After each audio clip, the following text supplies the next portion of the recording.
Hi guys, hi Mank. So today, good evening, sir. Yeah, good evening. So Mank, like today we will study about how Britishers came into India and they started their empire. Okay. So what were the conditions in India? Like who were the main regional rulers over in India? Okay. So we will start about with the disintegration of Mughals. Yeah, we will start after some while, like after a couple of minutes. Okay.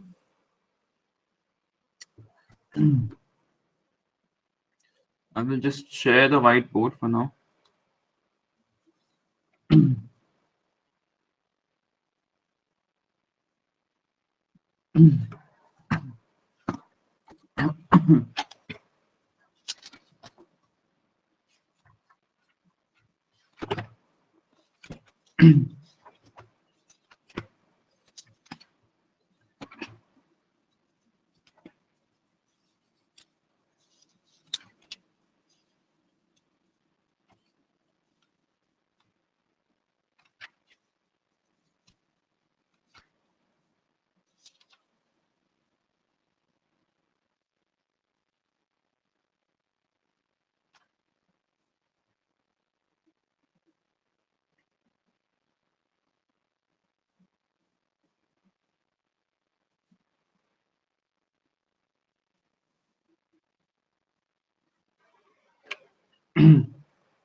Okay, so let's start the class. So today's topic will be mainly about expansion of British power.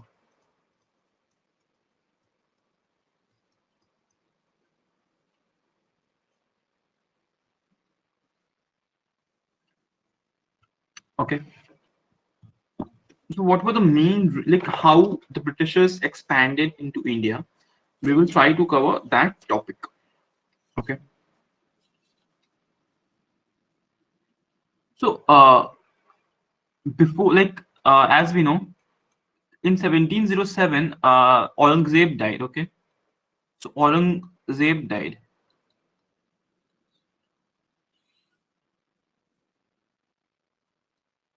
ठीक है. तो अब क्या हो रहा है 1707 के बाद there is a struggle and like एक फाइट हो रहा है for successors and even Aurangzeb के बाद लाइक औरंगजेब का टेन्योर इतना लंबा था ही रूल्ड अराउंड 50 years. ठीक है 50 साल तक इसका टेन्योर रहा. तो जो इसके बाद जो इसका बेटा जो कि आ रहा है इसका बेटा क्या इसका शायद ग्रैंडसन आ रहा है जो भी आ रहा है 62 years का हो चुका है. मतलब वो जो हमारा रूलर है he is Bahadur Shah one. तो जो बहादुर शाह वन है ना he is the eldest son of ये जो है ये औरंगजेब का सबसे बड़ा बेटा है बहादुर शाह वन. ठीक है. तो ये 62 years का है मतलब समझ रहे हो कितना बूढ़ा राजा है. एक तरफ अकबर था जो 14 साल की उम्र में ही राजा बन गया और ये बहादुर शाह वन है 62 years के एज में ये किंग बन रहा है. तो कहीं ना कहीं जो एफिशिएंसी था जो किंग्स का एफिशिएंसी था दैट वाज लाइक वो बहुत ही खराब होते गया with time and that was the main reason for decline of Mughal empire. ठीक है. तो हम लोग देखते हैं कि रीजंस क्या रहे. Reasons for decline of Mughal empire. Reasons for decline of Mughals. ठीक है.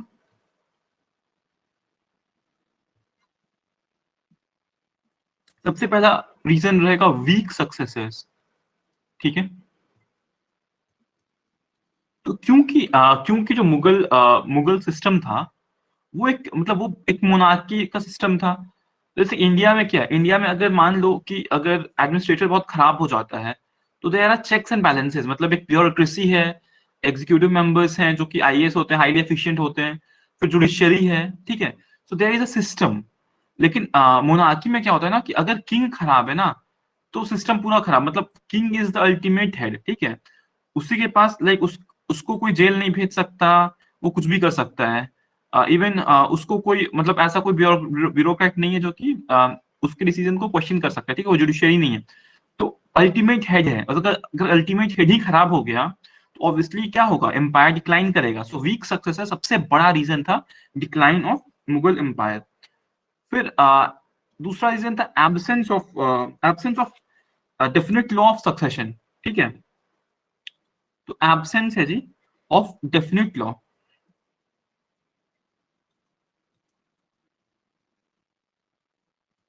Of succession. ठीक है, मतलब ऐसा कोई लॉ नहीं था कि जो ये कहता कि सबसे बड़ा बेटा ही राजा बनेगा, सबसे छोटा बेटा ही राजा बनेगा।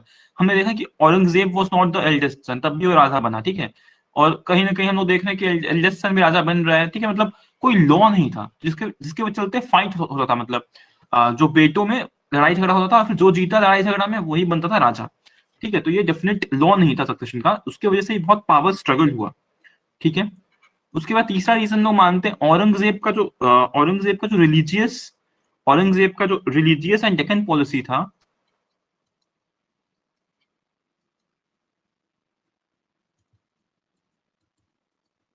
ठीक है, औरंगजेब के जो रिलीजियस एंड डेक्कन पॉलिसीज थे वो कहीं ना कहीं रीजन थे। आपको पता ही है कि औरंगजेब ने क्या किया, जजिया को फिर से लागू कर दिया हिंदूज के ऊपर। ठीक है, एंड बहुत सारे मंदिर तोड़े। तो इससे क्या हुआ कि बहुत सारे लाइक राजपूत क्लैन के जो मेंबर्स थे, आपको पता हो कि अकबर के टाइम पे जो मान सिंह था, he was the chief of army. ठीक है, तो obviously they will be offended by this religious activities of Aurangzeb. तो फिर क्या हुआ, देयर वाज अ लाइक बहुत सारे लोग इसको इसके क्वेश्चन करने लगे, and there was a disintegration process.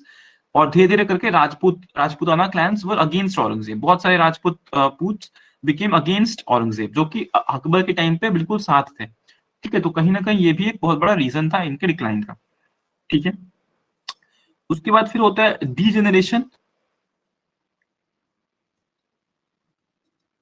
Degeneration of rulers and nobles. ठीक है, तो अब जो नोबल्स है ना, उनमें कहीं ना कहीं लॉयल्टी की कमी है। एंड ऐसा क्यों है, क्योंकि जो राजा है वो इनएफिशिएंट है।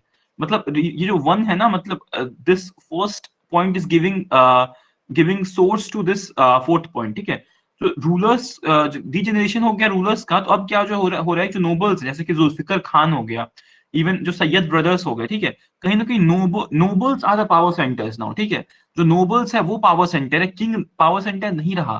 तो इसकी वजह से क्या हो रहा है कि अब क्या, अगर मान लो कि एक नोबल बहुत ज्यादा स्ट्रांग हो गया कोर्ट का, तो ऑब्वियसली बाकी लोग उसके अगेंस्ट होंगे, क्योंकि सब लोग, जैसे कि हमने एक क्लासिक एग्जांपल है कि अगर मान लो कि एक राजा है और फिर 20 नॉबल्स हैं, तो उसमें से एक नॉबल अगर बहुत स्ट्रांग हो गया, तो बाकी 19 को तो लगेगा ना कि लाइक हमें ऐसा हो सकता है कि कुछ एक फ्रैक्शन जो उसके सपोर्ट में हो, लेकिन एक फ्रैक्शन के अगेंस्ट में भी होगा, राइट।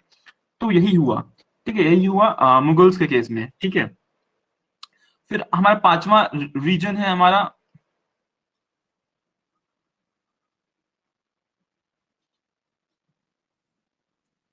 ठीक है, हमारा फिफ्थ रीजन हो सकता है डिटोरिएशन ऑफ आर्मी। ठीक है, डिटोरिएशन ऑफ आर्मी। जैसे हम लोगों को पता है कि जो अकबर था, औरंगजेब भी बहुत अच्छा आर्मी मैन था, मतलब वो भी बहुत अच्छा लड़ाई वड़ाई में बहुत अच्छा था, कुशल था। लेकिन विद टाइम क्या हुआ ना कि सब बहुत ही ज्यादा आराम मतलब खोजने वाले हो गए। इवन देर आर किंग्स, जैसे कि अब ये तुम समझ जाओ कि 62 के एज में वो कोई क्या ही लड़ सकता है, राइट। तो वही मतलब आर्मी को अच्छे से रख नहीं पा रहे हैं, they are dependent on other people for the maintenance of army. ठीक है, तो कहीं ना कहीं और इवन जब अंग्रेज आते हैं ना, तो दे बहुत ज्यादा यूज कर रहे हैं, वो लोग गन्स वगैरह का यूज कर रहे हैं। ठीक है, गन्स कैनन्स का बहुत ज्यादा यूज कर रहे हैं। ठीक है, और ये लोग अभी भी पुराने पुराने बड़े बड़े मतलब जो तोपों का ही इस्तेमाल कर रहे हैं ये लोग। ठीक है, मतलब एक हैवी हैवी वेपन्स। ठीक है, और इवन जो मूवमेंट के लिए इनका मूवमेंट उतना क्विक नहीं है जितने की इंग्लिश, मतलब इंग्लिश इंग्लिश लोगों के पास बहुत अच्छा, रॉबर्ट क्लाइव के पास बहुत मॉडर्न वेपन्स थे, और मुगल्स मैच नहीं कर पाए क्लाइव के मॉडर्न वेपन्स को। ठीक है, तो ये सब फिर बातें थी। फिर छठा था कि जो एम्पायर था बहुत ही वास्ट था। ठीक है, जैसे कि औरंगजेब का क्या हुआ कि वो डेक्कन में इतना बिजी हो गया कि भूल ही नहीं, मतलब इतना बड़ा इंडिया पे वो लोग कैप्चर कर लिए, पूरा इंडिया, मानो कि पूरा इंडिया कैप्चर कर लिए हैं, तो इधर से भी अटैक हो सकता है, इधर से भी हो सकता है, कहीं से भी हो सकता है। ठीक है, पानी पे पोर्टुगीज अटैक कर रहे हैं पानी से, इधर से नॉर्थ वेस्ट से दुर्रानी डायनेस्टी का जो नादिर शाह है, अहमद शाह अब्दली है, वो लोग अटैक कर रहे हैं। ठीक है, फिर यहाँ से बर्मा से थोड़ा बहुत थ्रेट है, इधर से सेंट्रल एशिया से थ्रेट है। ठीक है, तो मतलब अलग अलग थ्रेट है। तो एम्पायर बहुत वास्ट हो गया और मतलब करना, सब कुछ मैनेज करना बहुत डिफिकल्ट हो गया इनके लिए। ठीक है, तो ये सब थे। और फिर एक और रीजन कहा जाता है कि जो यूरोपियंस का एडवेंट था, ठीक है, मतलब यूरोप एडवेंट ऑफ यूरोपियंस, मतलब जैसे ही सी रूट मिल गया यूरोपियंस को, तो यूरोपियंस आने लगे ट्रेड के लिए। तो कहीं ना कहीं Europeans were more educated and they were like, इनके पास ज्यादा मॉडर्न वेपन्स थे, एंड और भी इनके पास बहुत सारे फैक्टर्स थे जो कि इनको हेल्प किया इंडिया में, मतलब जो लोकल छोटे मोटे रूलर्स हैं उनके साथ, मतलब उनके साथ अपना टीम अप करके मुगल्स पे चढ़ाई किया। ठीक है, तो ये सब मेजर रीजंस थे for rise, for decline of Mughals. ठीक है, उसके बाद एक बहुत ही मेजर रीजन आता है रीजनल स्टेट्स का उगना। रीजनल स्टेट्स धीरे धीरे करके आते हैं। रीजनल स्टेट्स, इसमें सबसे पहले आता है हमारा आता है बंगाल। ठीक है, तो ये आता है इसको शुरू करते हैं मुर्शीद कुली खान। ठीक है, मुर्शीद कुली खान। ठीक है, Murshid Quli Khan was the founder of Bengal, Bengal state. मतलब ये सब में नवाब कल्चर आ रहा है, तो he is also called the first Nawab of Bengal, Murshid Quli Khan. ठीक है, उसके बाद अवध में भी ऐसे ही एक आते हैं।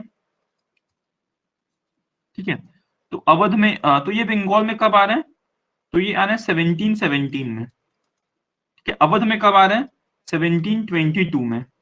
और कौन है भाई, तो सादत खान, या फिर सादत अली खान भी बोलते हैं। ठीक है, सादत अली खान भी बोलते हैं,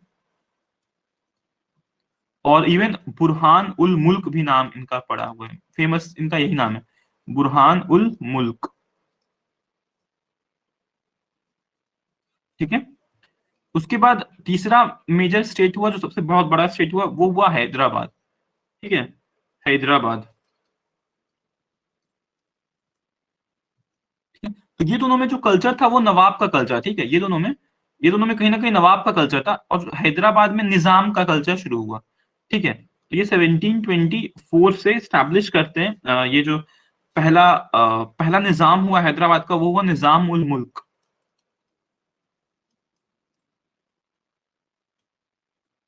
ठीक है, निजाम उल मुल्क हुआ पहला ये पहला निजाम ऑफ हैदराबाद।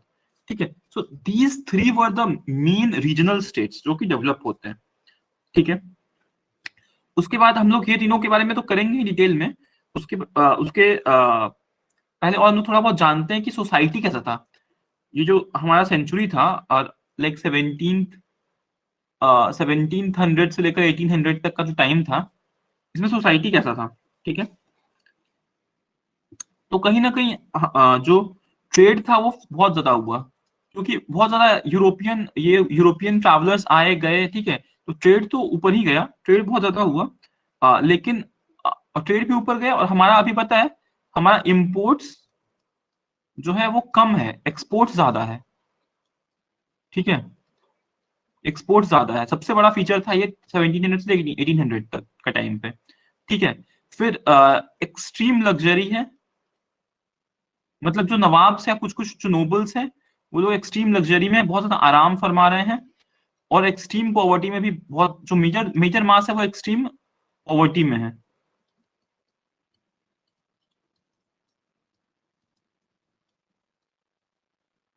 ठीक है, तो मतलब इनइक्वालिटी बहुत था।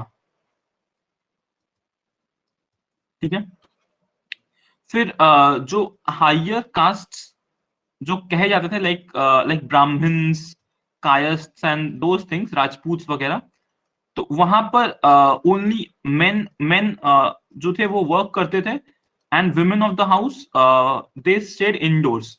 वुमेन इंडोर्स रहती थी, घर का काम हम देखती थी। और even even they were helped by slaves, slave culture भी था। जो स्लेव्स थी ना, मतलब स्लेव्स कौन थे, जो मान लो लाइक स्लेव्स बिकते भी थे। ठीक है, मतलब लाइक वुमेन स्लेव्स थी, लेकिन उनका कंडीशन उतना बुरा नहीं था, like they were treated as as a part of family, and they were the servants of the family, ठीक है। लेकिन उन्हें लाइक उनके साथ तब भी ह्यूमन बिहेवियर किया जाता था, नॉट लाइक यूरोप। यूरोप जहां पे कि छोटे छोटे रूम्स में स्लेव्स को वैसा ट्रीटमेंट नहीं किया जाता, ठीक है। तो स्टिल द स्लेव्स का कंडीशन बेहतर था इंडिया में दैन यूरोप और America, but still slave culture India में भी था, और ये हायर कास्ट में होता था ये सब चीजें, ठीक है। Men are working, women are indoors, ठीक है। फिर जो लोअर कास्ट जो हो गया, लोअर कास्ट जो हो गया, उसमें क्या होती थी, मतलब वुमेन्स ऑल्सो वर्क, ठीक है। वुमेन्स वर्क इन कहाँ कहाँ वर्क करते थे ये लोग, फील्ड्स में वर्क करते थे, ठीक है, फील्ड्स में, और फिर इवन डोमेस्टिक डोमेस्टिक हेल्प के लिए भी वर्क करते थे, ठीक है। और मेन तो वर्क करते ही थे, ठीक है। तो ये चीज, ये तो मतलब बेसिकली डिवीजन था बहुत ज्यादा सोसाइटी में। सोसाइटी में डिवीजन था on caste, on basis of caste, ठीक है। तो कास्ट सिस्टम पे डिवीजन था सोसाइटी में, और कहीं ना कहीं this was also a root cause जिसको कि एक्सप्लॉइट किया ब्रिटिशर्स ने आगे चलकर, ठीक है। फिर फिर क्या था, तो obviously agriculture was the main, मतलब एग्रीकल्चर सबसे बड़ा चीज था जिसपे मतलब इकोनॉमी डिपेंडेंट था, एग्रीकल्चर बेस्ड इकोनॉमी था,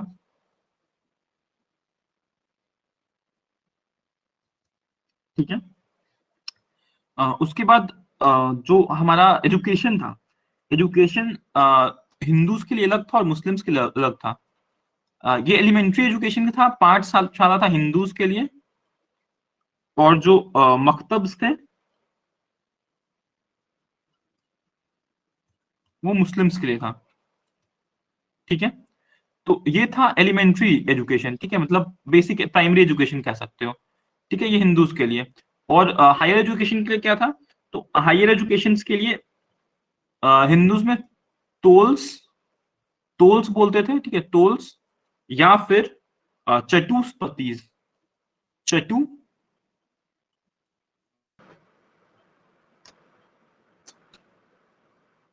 पता नहीं, लास्ट वाला स्लाइड अपने आप बंद हो जा रहा है आजकल ऐप। तो मैं कहाँ पे था, मैं बता रहा था अबाउट एजुकेशन, ठीक है। एजुकेशन के बारे में बता रहा था, क्या बता रहा था, कि बेसिकली हिंदूज का एक अलग अलग स्कूल हुआ करता था, मुस्लिम्स का अलग। तो देख लो कितना डिवीजन था सोसाइटी में, तो दोनों के स्कूल्स भी अलग अलग हैं, हिंदूज के अलग हैं और मुस्लिम्स के अलग हैं। तो एलिमेंट्री स्कूल क्या था, एलिमेंट्री स्कूल था हमारा पाठशाला, और इनका क्या था, इनका था मकतब्स, ठीक है। और हायर एजुकेशन के लिए क्या था, हायर एजुकेशन के लिए था यहाँ पर टोल्स एंड चतुष्पतीज, ठीक है,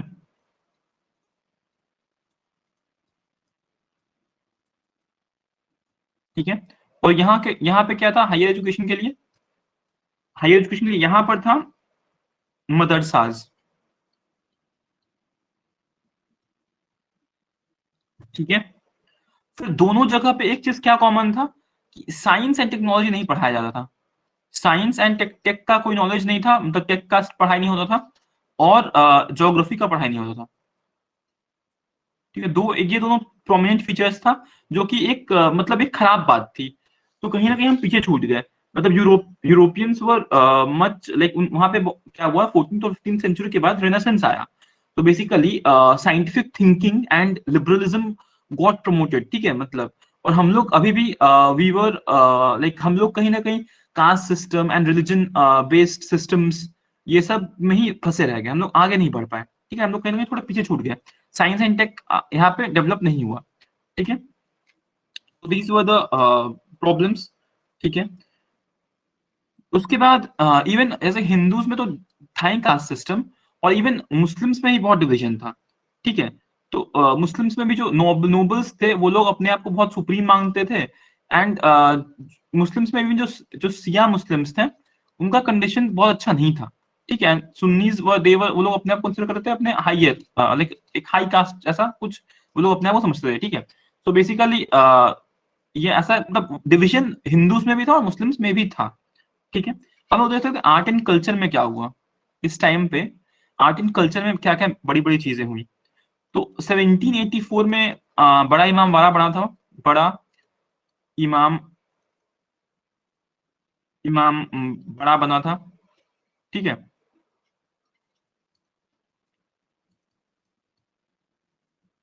बड़ा इमाम बाड़ा बना था, ठीक है। तो ये हमने देखा था, उसमें ही देखा था, आर्यन कल्चर जब हम लोग पढ़े तो उसमें भी देखा था। कहाँ बना था ये? तो लखनऊ में बना था। और किसने बनाया था? तो असफ उद दौला ने बनाया था। असफ उद दौला। ठीक है। उसके बाद सवाई जय सिंह जो है, सवाई जय सिंह जो है यहाँ पर वो 5 लैब्स बना रहे हैं। ठीक है, 5 एस्ट्रोनॉमिकल,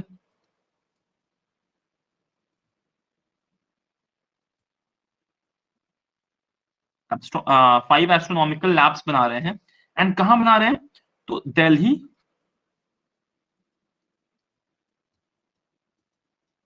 जयपुर, मथुरा, बनारस एंड उज्जैन। ठीक है। ठीक है। और फिर पेंटिंग स्कूल्स, पेंटिंग कहाँ कहाँ पॉपुलर हुआ? तो पेंटिंग हुआ पॉपुलर राजपूताना में और कांगड़ा स्टाइल। ठीक है, Kangra paintings, the schools of Kangra, जो कि हमारा कांगड़ा स्कूल है, जो कि हिमाचल प्रदेश की तरफ का एरिया है। और फिर हमारा राजपूताना स्टाइल, जो कि राजस्थान में पॉपुलर हुआ। ठीक है, 2 पेंटिंग्स पॉपुलर हुए। उसके बाद उर्दू लैंग्वेज का ये गोल्डन पीरियड भी रहा कहीं ना कहीं। मतलब शुरू हो गया था गोल्डन पीरियड उर्दू लैंग्वेज का, जो कि 1850s तक चलते रहा। 1850s जो है वो कहते हैं मतलब बहुत ही मेजर टाइम था। ठीक है। तो उर्दू लैंग्वेज में कौन कौन मेजर उर्दू के पोएट्स हुए? तो 4 पोएट्स हम लोग जानेंगे। सबसे पहले पहले आता है मीर। उनका नाम ही है मीर। मीर बहुत कॉमन नेम भी फिर हो जाता है। इवन बहुत लोग रखने भी लगते हैं मीर नाम, अपने नाम का जो प्रीफिक्स रखते हैं मीर के नाम से शुरू रखते हैं। फिर सौदा, नजीर, और सबसे लास्ट में आते हैं मिर्जा गालिब। ठीक है, जिसके शायरियां अभी भी हम लोग सुनते हैं। ठीक है, तो ये 4 उर्दू लैंग्वेज के पोएट्स फेमस होते हैं। ठीक है। उसके बाद जो तमिल तमिल लिटरेचर है, तमिल लैंग्वेज है, वहां पर सितार पोएट्री बहुत कॉमन हो गया। लाइक सितार बज रहा है और पोएट्री हो रहा है। ठीक है, सितार पोएट्री बहुत ही कॉमन हो गया। ठीक है। तो ये सब बातें थी। अब हम लोग देख लेते हैं कि जो बंगाल में कैसे कैसे चीजें आगे बढ़ी हैं। अब हम लोग एकदम बंगाल स्पेसिफिक चीजें देखते हैं। ठीक है। तो 1717 के टाइम से ही कहीं ना कहीं जो हमारा मुर्शिद कुली खान है वो है, और वो 1727 तक रहते हैं। ठीक है। तो अब क्या है कि 1717 में ही वॉज अपॉइंटेड एज द सूबेदार। ये सूबेदार की तरह अपॉइंट करते हैं। ठीक है। और फिर क्या होता है कि वो अपने आप को मतलब ये कर लेते हैं, ये सूबेदार अपने आप को वो स्टैब्लिश कर लेते हैं as the independent ruler of Bengal. ठीक है। वो मानते नहीं है उनका कि वो जो रूलर रहता है वह फारूक शेर रहता है। 1717 में फारूक शेर रहता है बंगाल का, मतलब ये मुगल बादशाह रहता है। तो उसके अथॉरिटी को नहीं मानते हैं ये। ठीक है। तो सबसे इंपॉर्टेंट चीज क्या कर रहे हैं ये? तो he is transferring the capital to Murshidabad. ठीक है, मुर्शिदाबाद जो है वो राजधानी है। ठीक है, मुर्शिदाबाद जो है that is the capital of Bengal. ठीक है।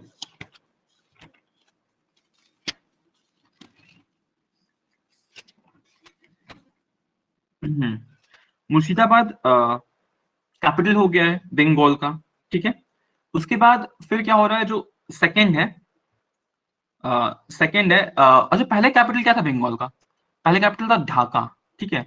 तो अगर पूछा जाए क्वेश्चन, मतलब 1717 के टाइम पे ढाका था कैपिटल, लेकिन बीच में ही करीब शायद 1723 के आसपास मुर्शिदाबाद को बना दिया गया कैपिटल। ठीक है, एग्जैक्ट टाइम नहीं पता, एग्जैक्ट ईयर हम लोग को नहीं पता है मुर्शिदाबाद, लेकिन इनके टाइम पे ही बना था, इस टाइम पे बना था मुर्शिदाबाद कैपिटल। ठीक है। फिर सेकंड जो फेमस रूलर होता है वो होता है शुजाउद्दीन। ठीक है। शुजाउद्दीन होता है। ठीक है। वो 27 से लेकर 39 तक रहता है। ठीक है, 1727 से लेकर 1739 तक रहता है। और he was the son in law of Murshid Quli Khan. ठीक है, ये मुर्शीद कुली खान इसका क्या रहा, ये सन इन लॉ रहा। ठीक है, और इन्होंने क्या किया, तो he was granted the governorship of Bihar by the Mughal empire Mohammad Shah. ठीक है, तो मोहम्मद शाह ने इसको रिकॉग्नाइज किया। ठीक है, मोहम्मद शाह जो है रिकॉग्नाइज कर रहा है, इसको रिकॉग्नाइज कर रहा है। ठीक है, उसके बाद फिर सरफराज खान आता है।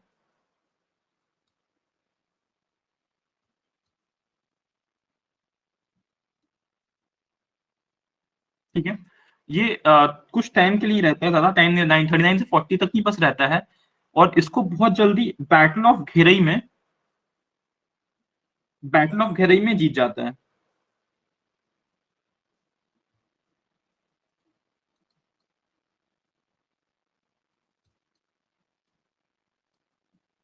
बैटल ऑफ घेरई में फिर कौन जीत गया, तो ये बैटल ऑफ घेरई में जो हमारा अलीवर्दी खान है,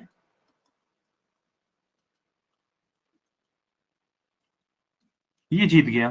ठीक है, तो अलीवर्दी खान क्या बन गया, ये मान लो कि अगर ये पहला है तो ये दूसरा, तीसरा, अलीवर्दी खान चौथा है। तो Alivardi Khan was a very like, ये अच्छा खासा रहता है, लाइक अलीवर्दी खान जो है ये स्ट्रॉन्ग लीडर रहता है, स्ट्रॉन्ग लीडर रहता है, और ये करीब 40 से लेकर 56 तक रहता है, 40 से लेकर 56 तक ये रहता है, अलीवर्दी खान रहता है रूलर ऑफ बंगाल।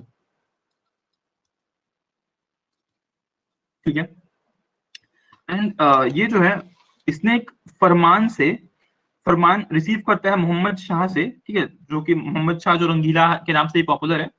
ठीक है, और क्या करता है कि he prevented the English and the French from fortifying their factories at Calcutta and Chandernagore. ठीक है, ठीक है, तो सबसे बड़ा बात क्या है कि ये प्रिवेंट करता है ब्रिटिशर, मतलब कहीं ना कहीं ब्रिटिशर्स को प्रिवेंट करता है, एंड फ्रेंच को प्रिवेंट करता है, दो लोगों को अपने फैक्ट्री नहीं बनाने देता है। कहाँ कहाँ, तो कैलकाटा और चंद्रनगर, ब्रिटिशर को कैलकाटा में और फ्रेंच को चंद्रनगर में।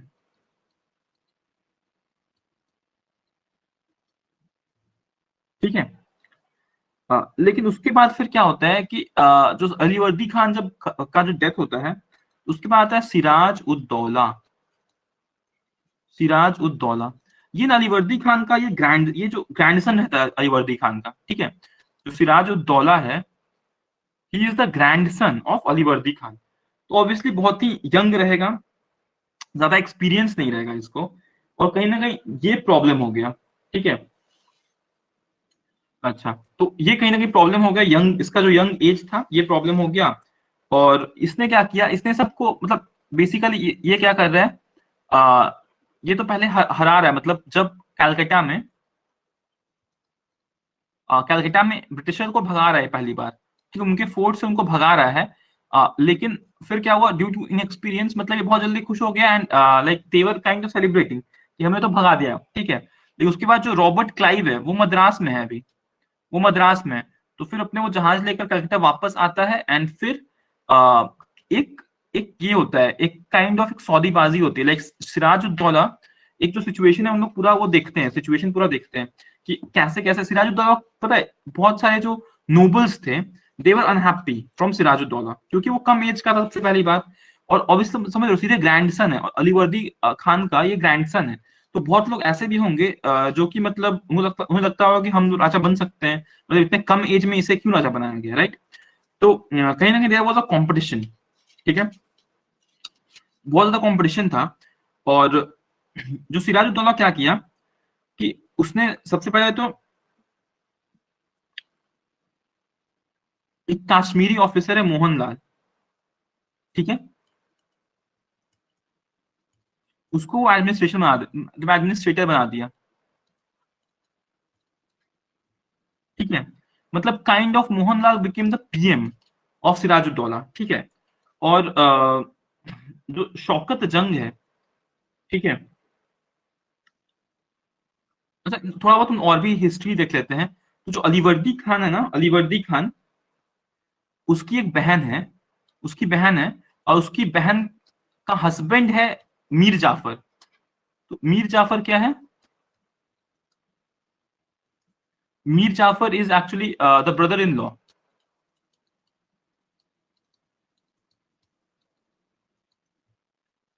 ऑफ अलीवर्दी खान। ठीक है, अलीवर्दी खान को मैं एक ही लिख रहा हूं। तो अलीवर्दी खान का ये ब्रदर इन लॉ है। ठीक है, इसको लगता है कि हमको राजा बनना चाहिए आफ्टर अलीवर्दी खान, लेकिन धीरे इसका पोता को बना दिया गया राजा। ठीक है, और ये एक सिचुएशन है। ठीक है,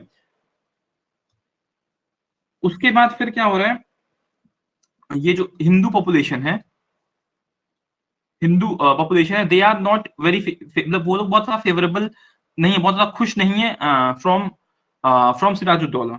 ठीक है, उसके बाद जो एक नवाब है, शौकत जंग है एक। ठीक है, शौकत जंग है, वो पूर्णिया, आपको पता है पूर्णिया बिहार का एक डिवीजन है और एक डिस्ट्रिक्ट भी है। ठीक है, तो पहले जो पूर्णिया डिवीजन है उसमें सब कटिहार, कटिहार वगैरह, किशनगंज, ये सब कुछ आता था। ठीक है, तो वो पूरा जो पूर्णिया डिवीजन है, पूर्णिया जो डिस्ट्रिक्ट है, उसका नवाब है, उसका हेड है शौकत जंग। ठीक है, उसके बाद एक आंट है घसीटी बेगम, इसकी चाची है घसीटी बेगम सिराजुद्दौला की।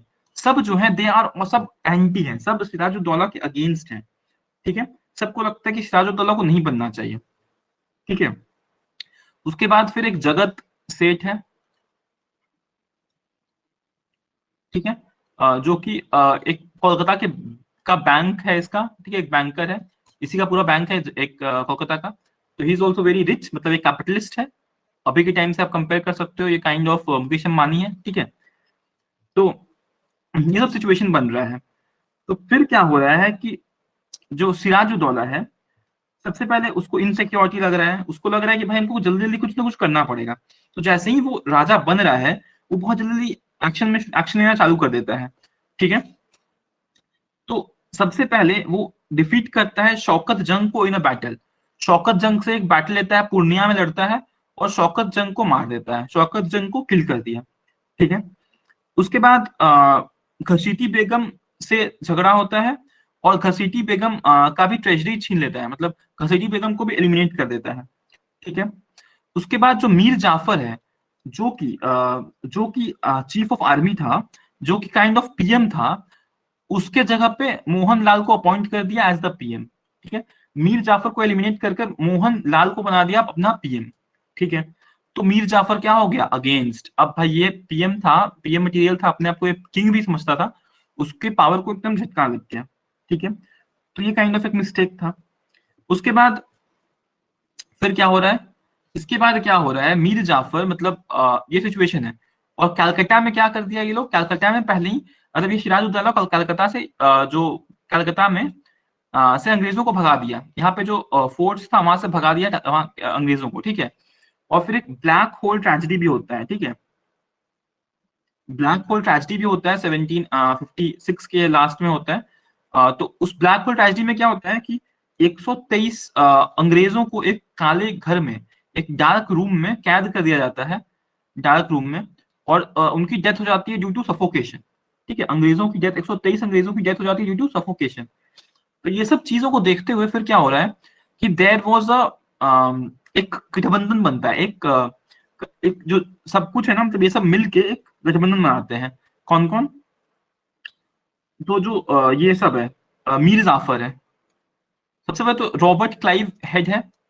रॉबर्ट क्लाइव जो है, ही इज द, वो ब्रिटिश को रिप्रेजेंट कर रहा है, वो हेड है। ठीक है, इसको सपोर्ट मिल रहा है मीर जाफर को। और मीर जाफर अभी भी, देखो मीर जाफर अभी भी पीएम भले ही नहीं है, लेकिन अभी भी आर्मी का, मतलब he is kind of the chief of army अभी भी है, इसके पास अच्छा खासा कंट्रोल है। ठीक है, मीर जाफर है, तो इसके पास आर्मी का अच्छा खासा कंट्रोल है। ठीक है, उसके बाद फिर जगत सेठ है। ठीक है, जगत सेठ है। ठीक है, और ये क्या है, तो ये बैंकर है बंगाल का। ठीक है, ये बैंकर है बंगाल का।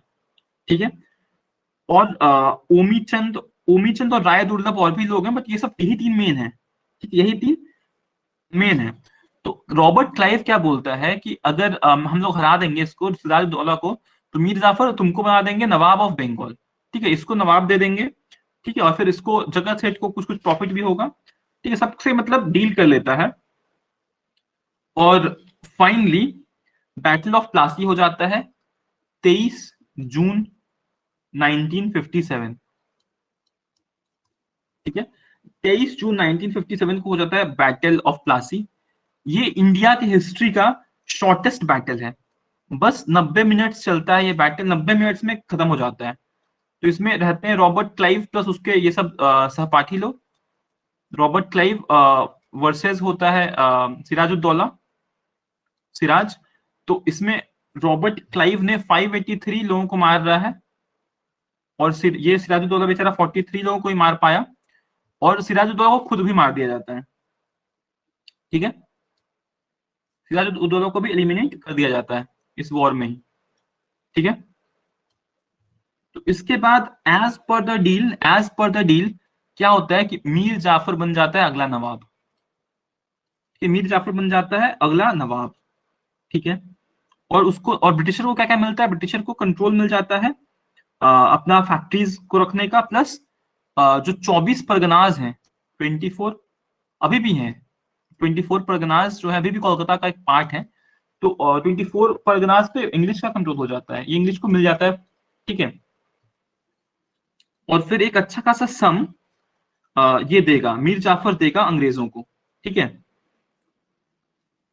तो ये सब चीजें हो जाती हैं। फिर दीवानी राइट्स मिल जाते हैं अंग्रेजों को बंगाल का। ठीक है, ये सब चीजें हैं मतलब ठीक है, तो 24 परगनास पे इंग्लिश का कंट्रोल ये मेन चीज है। ठीक है, उसके बाद फिर क्या होता है, मीर जाफर जो है ना 3 साल में ही इसको फील होने लगता है कि नहीं हम बहुत ज्यादा अंग्रेज का इंटरफेयर है, लेकिन मीर जाफर इसको कोई अपना कंट्रोल दिख ही नहीं रहा है। ठीक है, इसको अपना कंट्रोल दिख ही नहीं रहा है। ठीक है, तो ये क्या कर रहा है, ये इरिटेट हो जाता है क्लाइव से। ठीक है, और फिर क्या करता है मीर जाफर 1759 में डच के साथ कॉन्स्पिरेसी करने का चालू करता है। ठीक है, एक सिंसोरा एक जगह है, चिंचोरा। ठीक है, सिंसोरा एक जगह है, वहां पे डच के साथ मिलकर ये कॉन्स्पिरेसी करने की कोशिश करता है अंग्रेजों के खिलाफ। ठीक है, मीर जाफर। लेकिन अब क्या हो रहा है, क्योंकि अंग्रेजों का जो ये इन्वेस्टिगेशन और स्पेनियोज का डिपार्टमेंट बहुत स्ट्रॉन्ग है, ठीक है, इनके पास गुप्तचर बहुत अच्छे अच्छे गुप्तचर हैं। तो ये लोग पता कर लिए कि भाई ये तो मतलब हम लोग के अगेंस्ट ही जा रहा है, जिसको हम लोग खुद ने रखा एज अ पपेट किंग, वो खुद हम लोग के अगेंस्ट जा रहा है। तो फिर क्या होता है, तो मतलब 1759 में एक वॉर होता है जो हमने कल किया था, बैटल ऑफ बिदर, बिदर या बैटल ऑफ हुगली। ठीक है, तो इस बैटल में डच ऐसे ही हार जाते हैं, और इनको टाटा बाय बाय करना पड़ता है इंडिया से। डच भी गए और साथ में मीर जाफर भी गया। ठीक है, साथ में मीर जाफर भी गया। तो फिर क्या होता है कि फिर 1760 आते आते फाइनली मीर कासिम को बना दिया जाता है हमारा अगला नवाब। ठीक है, मीर कासिम जो है वो अगला नवाब बन गया है बंगाल का। ठीक है, और फिर मीर कासिम क्या कहता है, मीर कासिम 3 टेरिटरी अंग्रेजों को देने के लिए राजी हो जाता है। मतलब अब इंग्लिश का कंट्रोल और 3 इनको इनको टेरिटरी मिल गया है। इंग्लिश को और क्या क्या मिल गया है, तो बर्दवान मिल गया, बर्दवान मिल गया, मेदिनापुर मिल गया, और चिटागोंग मिल गया। ठीक है, उसके बाद कहा गया कि जो सिलहट है, एक एरिया है बांग्लादेश का, अभी का बांग्लादेश, तो वहां पे जो चूनम ट्रेड है, ठीक है, चूनम एक चीज है, ट्रेड मटेरियल है, तो चूनम ट्रेड का 50% मिलेगा, तो 50% अंग्रेज को मिलेगा, 50% टू ब्रिटिश। ठीक है, फिर मीर कासिम क्या प्रॉमिस कर रहा है, 5 लाख रुपीज, 5 लाख रुपीज देगा ब्रिटिशर्स को। ठीक है, और फिर कहा गया कि जो मीर कासिम के जो एनिमीज हैं वो ब्रिटिश के एनिमीज, और ब्रिटिश के एनिमीज मीर कासिम के एनिमीज, दो सब छोटी मोटी बातें हैं, ये 3 ही मेन बातें होती हैं। ठीक है, ठीक है, तो ये सब बातें हो रही हैं। उसके बाद फिर क्या हो रहा है, जो मीर कासिम है he was one of the most ablest Nawab. Mir Qasim मतलब अब जो है ना, जो लेटर जो सिराजुद्दौला के बाद जो हो रहा है ना, उसमें जो मीर कासिम है वो सबसे एबल है, मीर कासिम। तो उसको लगा कि नहीं यार बहुत ज्यादा इंटरफेयर हो रहा है ब्रिटिशर्स का। तो ये सबसे पहले काम क्या करेगा, सबसे पहला काम करेगा अपना कैपिटल शिफ्ट करेगा मुंगेर में, क्योंकि कलकत्ता का इन्फ्लुएंस कम हो जाए थोड़ा। और मुंगेर में एक फोर्ट बनाता है जो कि अभी भी बहुत पॉपुलर है, मुंगेर फोर्ट। मुंगेर फोर्ट अभी भी पॉपुलर बहुत ज्यादा है। और इवन मुंगेर का डिस्ट्रिक्ट के बारे में हम लोग पढ़ेंगे कभी भी, तो उसके उसमें ये जरूर पढ़ेंगे मुंगेर फोर्ट। इसका सबसे खास बात है कि एक रास्ता है जिससे कि आप जिससे मीर कासिम भागा था, ठीक है। तो मुंगेर फोर्ट में एक खुफिया रास्ता है जिससे कि मीर कासिम भागकर वो चला गया था अवध, ठीक है। बक्सर चला गया था, और बक्सर में जो बैटल ऑफ बक्सर करने चला गया, ठीक है। तो ये जो मुंगेर फोर्ट है इसका बहुत ही मतलब एक बहुत ही हिस्टोरिकल प्लेस है, ठीक है। तो ये किया सबसे पहला इसका ये था। उसके बाद ये कोशिश किया अपने आर्मी को इनहांस करने का, आर्मी को मॉडर्नाइज करने का कोशिश किया, ठीक है। आर्मी को मॉडर्नाइज करने का कोशिश किया, ठीक है। और फिर क्या हो रहा है, लेकिन फिर क्या हो रहा है मुंगेर में जब अंग्रेज लोग फाइनली दस्तक दे रहे हैं तो ये भागता है बक्सर की तरफ, ठीक है। और ये मतलब ये क्या करता है, ये रेवेन्यू देना बंद कर देता है, रेवेन्यू देना बंद कर देता है ब्रिटिशर्स को, जिसकी वजह से अंग्रेज आते हैं मुंगेर में इसको इसका खोज लेने, ठीक है। तो इशू हो जाता है, ठीक है। तो कहीं ना कहीं जो ये जो मीर कासिम है ना, इसका एक इंसान है, एक है राम नारायण, ठीक है। राम नारायण, ठीक है। राम नारायण जो था ना वो डिप्यूटी गवर्नर था बिहार का, ठीक है। ये था डिप्यूटी गवर्नर था बिहार का, ये था डिप्यूटी गवर्नर था, ठीक है। तो जो ब्रिटिशर का जो ये ब्यूरोक्रेसी था उसमें ये था कि जो डिप्टी गवर्नर है ना वो ब्रिटिशर का आदमी होगा, मतलब ब्रिटिशर जिसे बोलेंगे उसे आपको डिप्टी गवर्नर बनाना पड़ेगा, आप रहो गवर्नर। जैसे मीर कासिम गवर्नर है, लेकिन जो डिप्टी गवर्नर है वो अंग्रेजों का आदमी है, ठीक है। राम नारायण जो है वो अंग्रेजों को रिपोर्ट करेगा, ठीक है। ऐसा ऐसा एक मतलब ब्यूरोक्रेटिक बहुत ही डिप्लोमेसी था अंग्रेजों का, ठीक है। तो ये जो राम नारायण है वो रिस्पॉन्ड ही नहीं कर रहा है मीर कासिम को, ठीक है। मीर कासिम इससे परेशान हो जाता है, और फिर एकदम मतलब खुला जंग हो जाता है राम नारायण और मीर कासिम में। और फिर जो मिसयूज होता है ना, मतलब जो दस्तक का जो मिसयूज होता है जिससे कि बहुत ज्यादा टैक्स रेवेन्यू में लॉस होना शुरू हो जाता है मीर कासिम को। तो फिर एक बैटल का सिचुएशन आ जाता है, और फाइनली कहीं ना कहीं मीर कासिम के पास उतना पावर नहीं रहता है कि वो अकेले लड़ सके। तो फाइनली उसको मुंगेर फोर्ट से भागना पड़ जाता है, ठीक है। उसके बाद फाइनली हो जाता है बैटल, ठीक है। अक्टूबर 22 1764, ठीक है। जगह है बक्सर, गंगा नदी के किनारे का जगह है, ठीक है।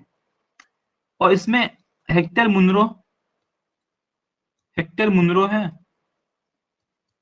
और वर्सेस ये तीनों हैं। मीर कासिम है,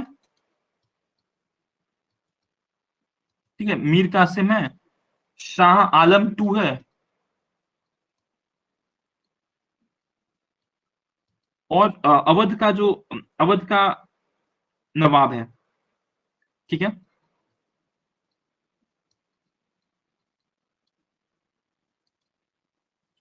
और फिर क्या हुआ, हेक्टर मुनरो जीत जाएगा। और इसके बाद कहीं ना कहीं बहुत ही गंदा लॉस होता है, मतलब यहाँ का जो नवाब है ना उसका नाम है शुजा उद दौला, ठीक है। शुजा उद दौला,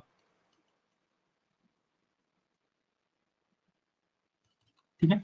तो समझो जब हेक्टर मुन्नो जब जीत रहा है ये बैटल ऑफ बक्सर, तो समझ लो ये ना सिर्फ मीर कासिम को हरा रहा है, बल्कि ये कहीं ना कहीं मुगल को भी हरा रहा है, और कहीं ना कहीं नवाब ऑफ अवध को भी हरा रहा है, ठीक है। ठीक है, तो ये सब बातें हो रही हैं। तो उसके बाद जब ये बैटल जीत जाता है, तो 1765 में एक ट्रीटी होता है जिसको बोलते हैं हम लोग treaty of Allahabad,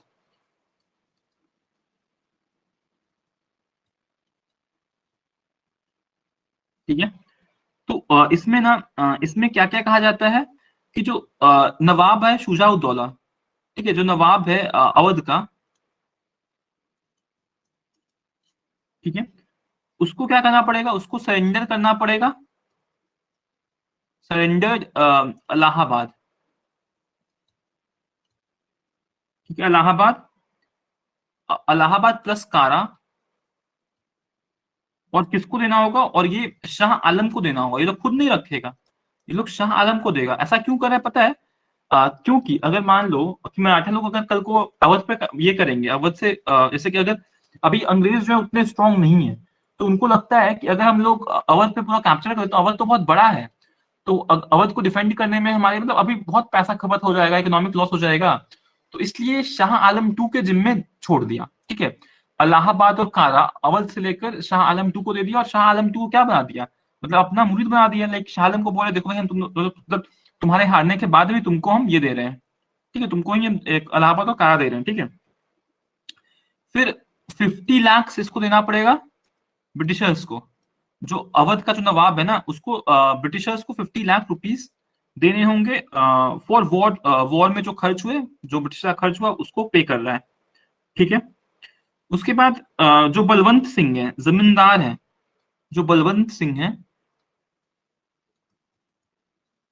who is जमींदार ऑफ बनारस,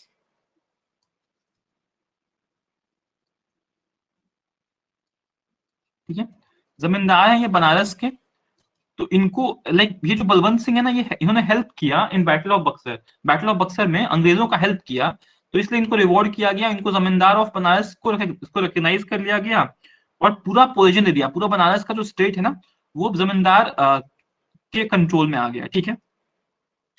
उसके बाद फिर क्या हो रहा है, फिर जो शाह आलम टू है उसको बोला गया कि आप मतलब उससे यही डील किया गया, शाह आलम टू से डील क्या क्या किया गया देखते हैं, ये देखते हैं। तो शाह आलम टू से कहा गया कि अब आपको इलाहाबाद में रहना है, ठीक है, इलाहाबाद में रिसाइड करना है, ठीक है, दिल्ली से छोड़ो और इलाहाबाद आ जाओ, ठीक है। उसके बाद दीवानी राइट्स ले लिया, मतलब बोला कि आप एक फरमान जारी करो जिससे कि दीवानी राइट्स हम लोग को मिल जाएगा तीनों जगह का, बंगाल, बिहार एंड उड़ीसा, ठीक है, ठीक है। और इसके एवज में अंग्रेज जो है वो 26 लाख रुपए देंगे, एनुअल पेमेंट हर साल देंगे 26 लाख। लेकिन देखो ट्रिक देख लो इसमें, ट्रिक कितना अंग्रेजों ने कैसे ट्रिक खेला, 26 लाख इधर देंगे वो लोग, अंग्रेज लोग इसको देंगे शाह आलम टू को, ठीक है। और फिर कह रहे हैं कि ये लोग क्या करेंगे, मिलिट्री डिफेंस देंगे, मिलिट्री डिफेंस देंगे शाह आलम टू को, ठीक है, मिलिट्री डिफेंस देंगे, पुलिस देंगे, पुलिस, और जस्टिस जुडिशियरी सिस्टम इनका होगा, अंग्रेजों का जुडिशियरी सिस्टम होगा, ठीक है। और इसके मेंटेनेंस के लिए 53 लाख शाह आलम को देना होगा, किसको, अंग्रेजों को, ठीक है। तो मतलब देख रहे हो 26 लाख दे रहे हैं, 53 लाख ले रहे हैं, तो नेट प्रॉफिट कितना हो गया, 27 लाख का नेट प्रॉफिट हो रहा है। उस टाइम पे 27 लाख बहुत बड़ा अमाउंट हुआ करता था, ठीक है। तो ये है, ये बातें हो गई।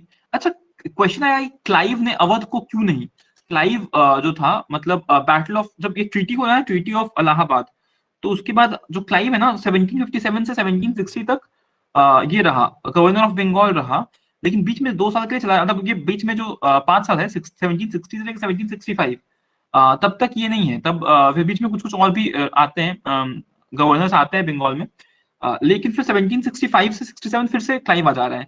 तो क्लाइव ना अवध नहीं चाहता था, मतलब अवध में डायरेक्ट रूल नहीं करना चाहता था, ठीक है। क्यों? क्योंकि अगर ये लोग अवध में रूल करना शुरू कर देता तो फिर इसका ऑब्लिगेशन हो जाता, मतलब अब अंग्रेजों, अगर मान लो कि अवध में कोई और अटैक होता और अंग्रेज हार जाते, तो मतलब कहीं ना कहीं रेपुटेशन भी खराब होता, और एक मतलब इनका एक जिम्मेदारी बन जाता उसका डिफेंस का, ठीक है। तो ये जिम्मेदारी नहीं ले रहे हैं कि हम आपको जब डिफेंड करेंगे ही करेंगे, but we will help you, अगर वॉर होता है ना तो we will provide you with military defence, हम लोग पुलिस आपको प्रोवाइड करेंगे, और इवन निजामत सिस्टम जो कि जुडिशरी सिस्टम हम लोग प्रोवाइड करेंगे, ठीक है। But they are not like इनमें ऑब्लिगेशन नहीं है कि आपको एकदम प्रोटेक्ट करना ही करना है, अगर आप नहीं भी कर पाए तो कोई बात नहीं, ठीक है, मतलब। तो बेसिकली बफर जोन रखा है इन्होंने, अवध को एज अ बफर जोन रखा, कि यहाँ पर मतलब मान लो कि अगर कल को मराठा अटैक कर रहे हैं तो पहले वो लोग अवध पे करेंगे फिर बंगाल पे आएंगे, राइट। तो अवध में ही क्या करेंगे वो लोग, एलिमिनेट कर देंगे फोर्सेस को, मतलब मान लो कि नवाब के ही फोर्सेस मरेंगे अपना, ये लोग बस उसको हेल्प प्रोवाइड करेंगे नवाब के फोर्सेस को, ताकि मराठा उस पर चढ़ाई कंप्लीटली ना कर पाए। तो मतलब देख रहे हो, बहुत एक डिप्लोमेटिक डिसीजन था ये, ठीक है, बहुत ही अच्छा डिसीजन था एक्चुअली, ठीक है। तो ये सब बातें हो रही हैं, ठीक है, ये सब चीजें हुई। और फिर एक और, फिर मीर कासिम का क्या हुआ? तो मीर कासिम फिर चला गया बेचारा, मतलब इसको देश निकालना, तो देश से चला गया, और फाइनली हमारे नॉर्थ वेस्टर्न फ्रंटियर में जाकर ये एक मतलब गरीब माइजरी से 1777 में इसकी डेथ हो जाती है, ठीक है। तो 13 साल बेचारा बहुत ही बुरी तरीके से जीता है, फाइनली इसकी डेथ हो जाती है, ठीक है। उसके बाद फिर एक टाइम आता है डुअल गवर्नमेंट का, ठीक है, डुअल गवर्नेंस का, ठीक है। तो ये रॉबर्ट क्लाइव लाता है 1765 से 1765 से लेकर 1772 तक, ठीक है। रॉबर्ट क्लाइव लाता है ये डुअल गवर्नमेंट 1765 से 1772 तक, ठीक है। इसमें क्या होता है, डुअल गवर्नमेंट में क्या होता है कि एक जो जो ये है पीजेंट्स है, जो फार्मर्स हैं, वो लोग एक टैक्स तो दे रहे हैं नवाब को, जो बंगाल का जो नवाब है उसे टैक्स दे रहे हैं, और एक तरफ से टैक्स दे रहे हैं ब्रिटिशर्स को भी, ठीक है, ठीक है। तो सोच लो कितना कितना बुरा कंडीशन रहा होगा फार्मर्स का। इसको बोला जाता है लूट ऑफ इंडिया, ठीक है, लूट ऑफ इंडिया। ये जो टाइम होता है ना, ये 7 साल का, दिस इज लूट ऑफ इंडिया, या फिर डबल टैक्स सिस्टम भी बोलते हैं, ठीक है। इवन ये भी बोलते हैं कि this was deindustrialization of India and industrialization of Britain, ठीक है, ठीक है। तो ये सब चीजें हैं, ठीक है। उसके बाद फिर जब वैन हेस्टिंग्स आएगा 1772 में, जब वैन हेस्टिंग्स आएंगे, तो फिर ये डुअल गवर्नमेंट, ये जो हटाएंगे डुअल गवर्नेंस, गवर्नमेंट वाली चीज हटा देंगे, इसको हटा देंगे, एलिमिनेट कर देंगे, ठीक है, ठीक है। और फिर वैन हेस्टिंग्स डिस्ट्रिक्ट कलेक्टर का एक पोस्ट लेकर आएंगे रेवेन्यू कलेक्शन के लिए। डिस्ट्रिक्ट कलेक्टर होगा, और वो रिस्पॉन्सिबल होगा पैसे कलेक्ट करने के लिए, ठीक है। तो ये बातें हो रही हैं इन बंगाल, ठीक है। तो कहीं ना कहीं जो ब्रिटिश रूल है वो बंगाल से ही स्टैब्लिश होता है। इसलिए कलकत्ता में आप अभी भी देखोगे ना, हावड़ा स्टेशन देख लो, या फिर बहुत सारे मैजिस्ट्रेट बिल्डिंग्स देख लो, ठीक है, कोर्ट्स देख लो, सुप्रीम कोर्ट, हाई कोर्ट देख लो कलकत्ता का, तो सब में बहुत ज्यादा ब्रिटिश टच टच दिखेगा आपको, ठीक है, ब्रिटिश आर्किटेक्चर दिखेगा आपको हर कुछ में, ठीक है। उसके बाद हम लोग आ जाते हैं मैसूर में, ठीक है। मैसूर में क्या हो रहा है,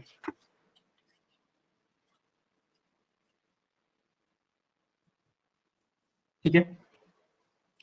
तो सबसे पहले ना यहाँ पर, जैसे कि आपको पता है 1565 में विजयनगर एम्पायर हार जाता है चालुक्य, लाइक पुलाकेशिन टू से, पुलाकेशिन टू बोल रहा हूँ मैं, ये विजयनगर एम्पायर ये इससे आता है, बहामनी किंगडम से आता है 1565 में। 1565 में विजयनगर एम्पायर बहामनी किंग्स से हार कर, और ये कौन सा बैटल होता है, बैटल ऑफ तालिकोटा होता है, बैटल ऑफ तालिकोटा, ठीक है। तो इसमें क्या होता है, विजयनगर एम्पायर क्यों हारता है, बिकॉज सारे जो मुस्लिम रूलर्स होते हैं, बहामनी किंगडम्स और भी मुस्लिम सब यूनाइट हो जाते हैं और इन्हें हरा देते हैं। तो उसके बाद जो मैसूर है, वहां पर दो इम्पोर्टेंट इंपॉर्टेंट राजाएं होते हैं, दो डायनेस्टीज होते हैं। एक होता है वादेया डायनेस्टी, और एक हमारा आ रहा है हैदर अली का डायनेस्टी, ठीक है, ठीक है। तो कहीं ना कहीं जो वडियास था, ये लोग हिंदूज थे, और ये जो हैदर अली लोग मुस्लिम है। और जो हैदर अली है वो मैसूर वाले एरिया में ज्यादा प्रोमिनेंट है, ये मैसूर वाले एरिया में ज्यादा प्रोमिनेंट है, ठीक है। तो basically there was a fight between, ये दोनों में हमेशा फाइट रह रहा है, हमेशा फाइट रह रहा है, ठीक है। लेकिन फिर क्या हो रहा है, जब ये हैदर अली आ रहा है, तो 1761 से लेकर 82 तक कहीं ना कहीं इसका टाइम रहता है, मतलब इसका जो ये मेजर टाइम है। और he was a strong leader, ठीक है, ये स्ट्रॉन्ग लीडर रहा, ठीक है,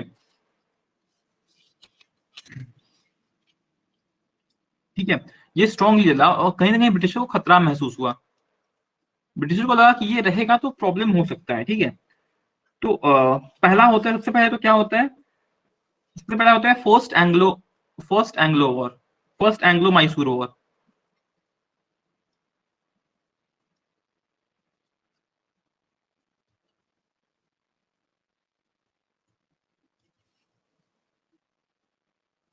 ठीक है, फर्स्ट एंग्लो मैसूर वॉर होता है, और इसमें क्या हो रहा है, इसमें हैदर अली हरा रहा है ब्रिटिशर को, हैदर अली हरा रहा है ब्रिटिशर्स को। ठीक है, इसका टाइम क्या है, तो 1766 से लेकर 69 टाइम है। ठीक है, तो ब्रिटिशर्स को हरा रहा है और हैदर अली जीत रहा है। तो जो ट्रीटी होगा, ट्रीटी ऑफ मद्रास हो रहा है सबसे पहला, ट्रीटी ऑफ मद्रास कब हो रहा है, ये 1769 में हो रहा है। ठीक है,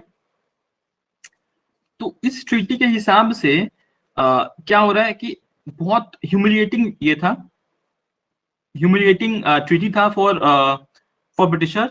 इसमें था कि प्रिजनर्स सारे रिलीज करने, जो प्रिजनर्स हैं ब्रिटिशर को, प्रिजनर्स जो कि हैदर अली की जो प्रिजनर्स हैं जो कि मद्रास में ट्रैप्ड हैं, मद्रास के जेलों में ट्रैप्ड हैं, उनको रिलीज करना होगा ब्रिटिशर्स को। ठीक है, और फिर फिर मतलब क्या हो रहा है कि वॉर्स अगर होता है तो इंग्लिश सपोर्ट करेगा मतलब मैसूर को, मतलब मैसूर में जो रूलर रहेगा उसको। ठीक है, और मद्रास सबको पता है, मद्रास तो मतलब ये यही रहता है अंग्रेजों का ना। तो मद्रास में इवन क्या बोले, मतलब कहीं ना कहीं एक ये रहेगा,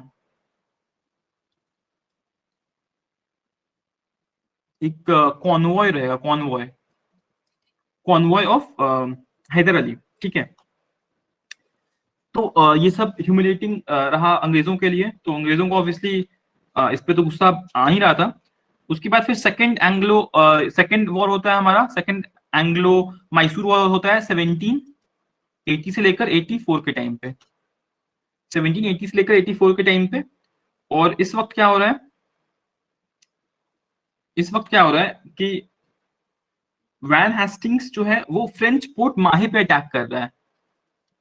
ठीक है, माहे जो है वो एक फ्रेंच पोर्ट है, उस पे वैन हेस्टिंग्स अटैक कर रहा है, और माहे पे कहीं ना कहीं हैदर अली का सपोर्ट है फ्रेंच को, हैदर अली का सपोर्ट है फ्रेंच को माहे में। तो बेसिकली हैदर अली मतलब माहे पे अटैक मतलब हैदर अली पे अटैक। ठीक है, तो इसके बाद फिर एक ज्वाइंट होता है, मतलब कर्नाटिक स्टेट्स को ज्वाइन हैदर अली मराठा ये लोग से ज्वाइन करवाता है।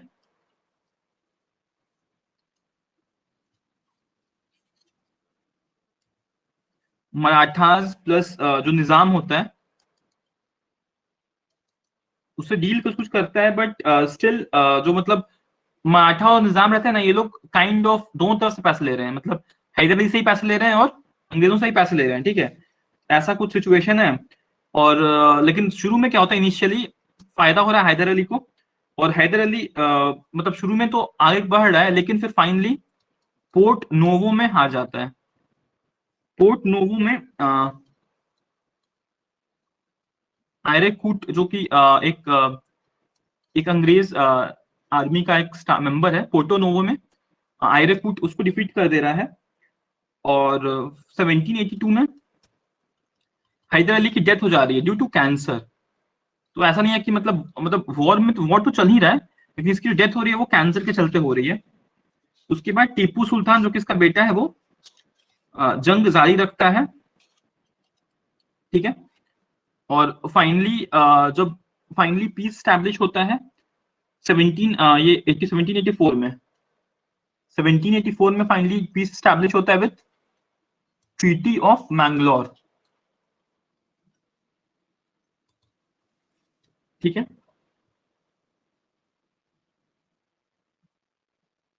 तो ये काइंड ऑफ ये रहता है, ये काइंड ऑफ न्यूट्रल रहता है, मतलब दोनों में से कोई जीतता नहीं है, कोई हारता नहीं है।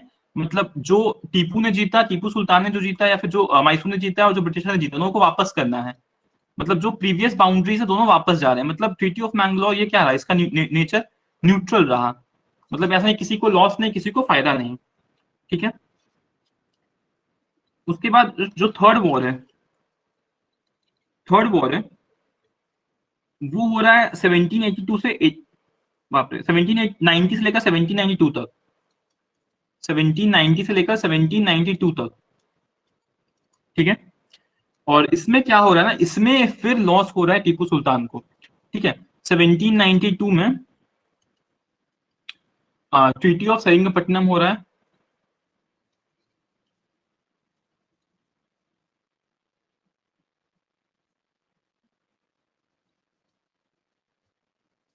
और इसमें आधा टेरिटरी मतलब 50% टीपू सुल्तान का टेरिटरी खत्म हो जाता है, ठीक है। 50% टेरिटरीज का लॉस हो जाता है, लॉस ऑफ टेरिटरीज हो जाता है टीपू सुल्तान को, ठीक है।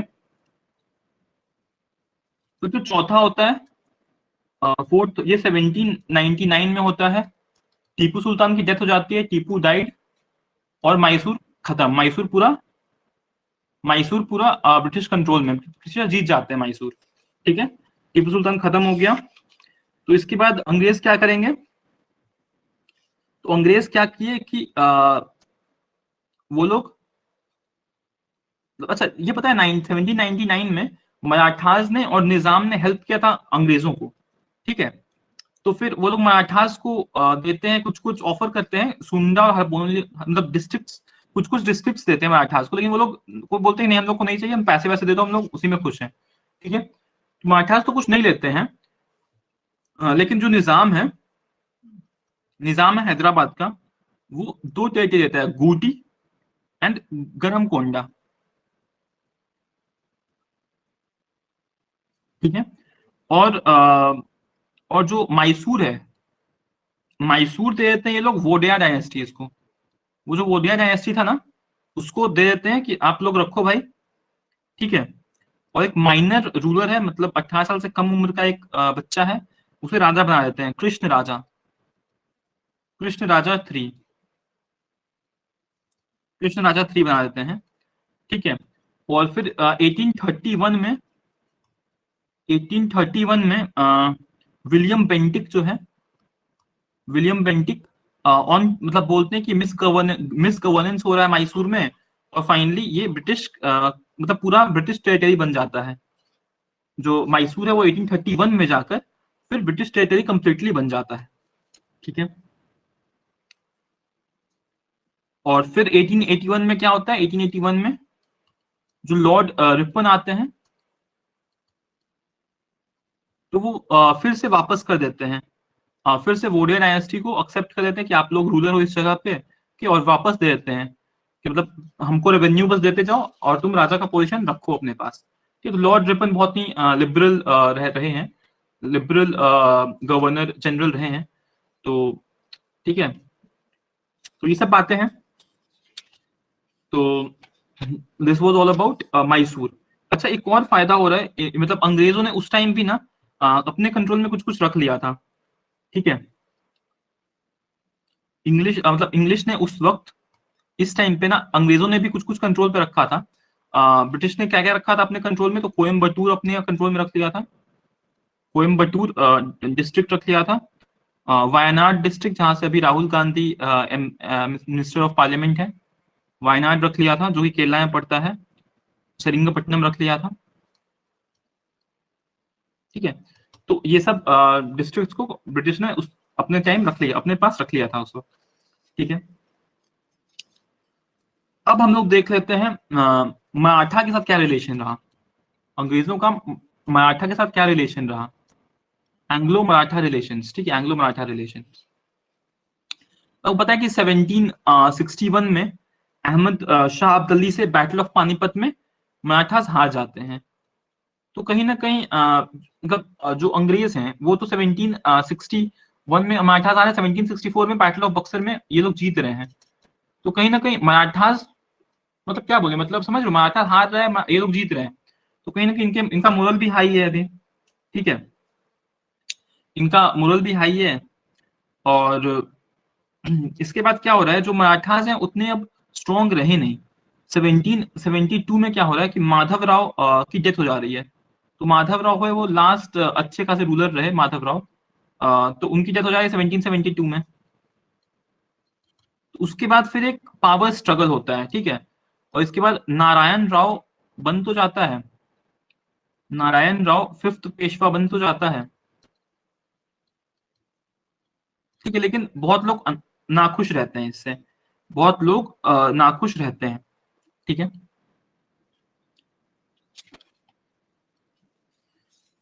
ये एक्चुअली मराठा थोड़ा लंबा है, तो क्या करना है, अभी क्लास कंटिन्यू करना है।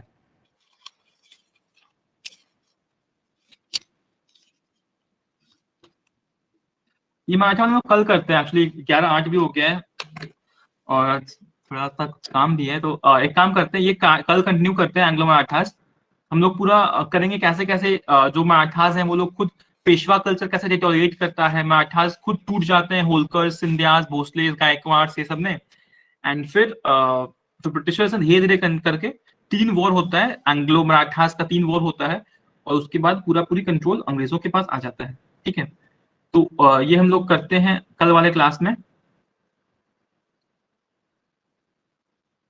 कल वाले क्लास में करते हैं, और कल फिर कल मिलते हैं, ठीक है।